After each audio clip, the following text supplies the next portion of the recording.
lasagna, literally like this, several times to ensure that it doesn't bubble up. Buon pomeriggio! Today I'm going to be cooking something very delicious, tasty and incredibly easy to make. It's a courgette lasagna. It only requires a few ingredients, but it's really nice to taste. We're going to be grating a couple of courgettes. This will be enough for 2 to 3 people. And I'm going to be using a cheese grater. Hold it from the little knobbly bit at the end so that you do not waste any. There, pretty good. And courgette number 2. I'm going to place the grated courgette inside a pot.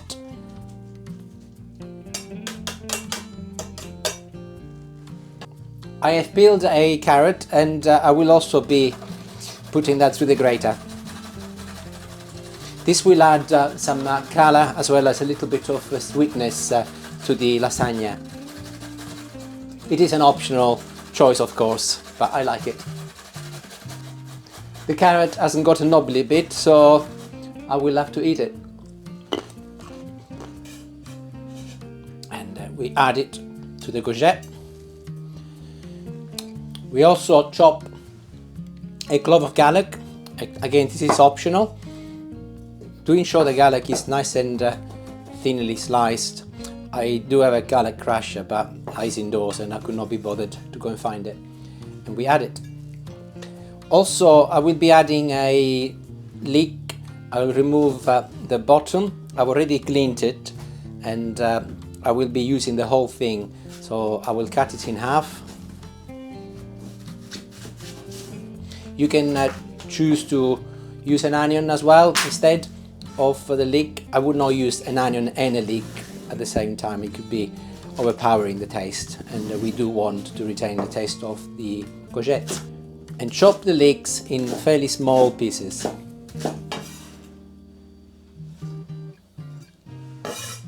I know it looks like a lot of vegetables, but they will be going down in volume as soon as we turn the heat on. We will add some olive oil, and we will turn the heat on a high power setting until they start frying.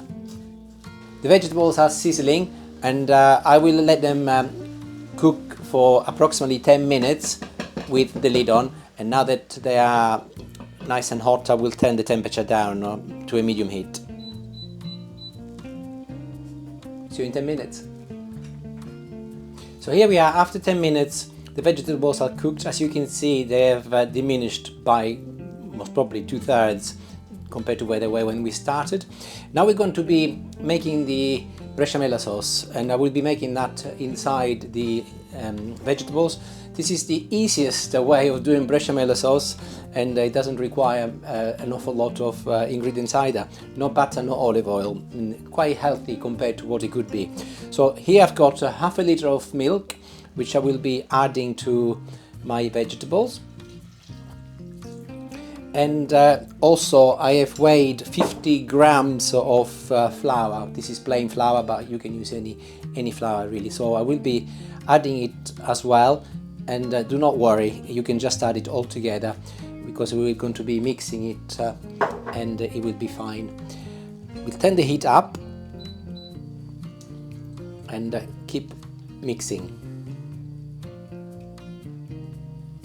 Up until now I've not used any salt, so I'm going to now put some salt in the vegetables and my bechamel sauce, and I will also be putting some pepper.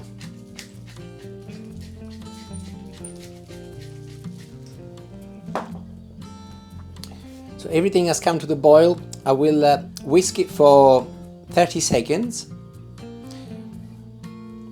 And you can see a lovely creamy bechamel sauce with the vegetables combined. We will turn the heat off now, and I will be removing it and away from the heat, and I'll leave it here to rest for a few minutes. I have grated a couple of 100 grams of cheddar, which I prefer. You can also use mozzarella, but I think cheddar will give you a creamier result at the end. And also I have here 100 grams of Parmesan cheese, which I've also grated ready. And we start by layering our lasagna. So put some sauce at the bottom of an oven-proof dish. This is big enough for the job, really, for 3 people. You most probably could do 4 people. Having said that, that's the portion a little bit more generous than I thought. We add our lasagna.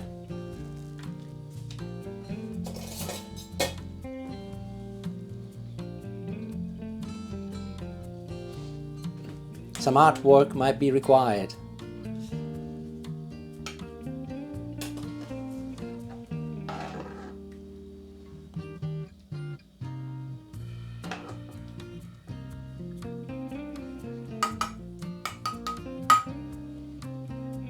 After the first layer, I'll put some cheddar, and I will be alternating cheddar with Parmesan. I'm likely to have 4 to 5 layers by the time I'm finished. As you layer your lasagna, start with little sauce at the bottom and gradually put more sauce at the top as it will percolate down. And here I am at my last layer. I will be using a spatula to avoid scratching my pan. As you can see, I've been very generous at the end. And I will sprinkle the last layer with some Parmesan cheese.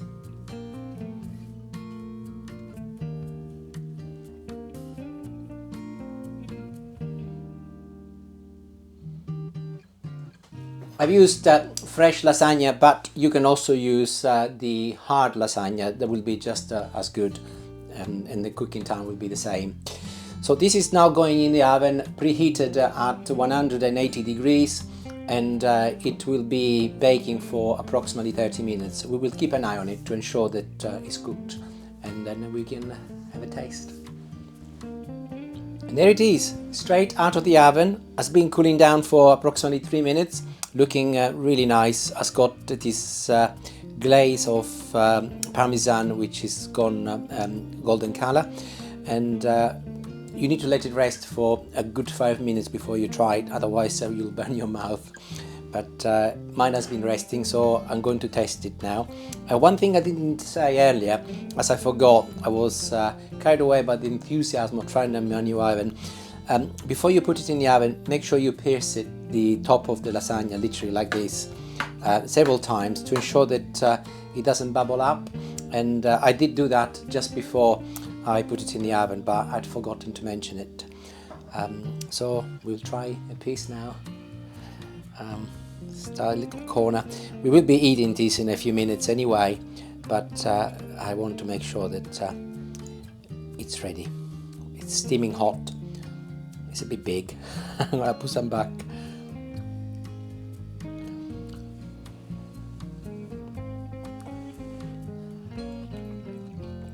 Oh, it's really hot, so be very careful. It's delicious.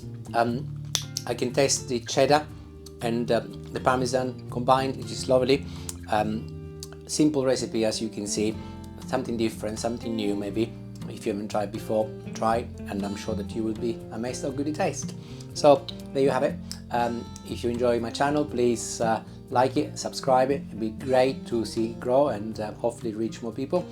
And until next time, ciao ciao for now, and have a good weekend. Bye.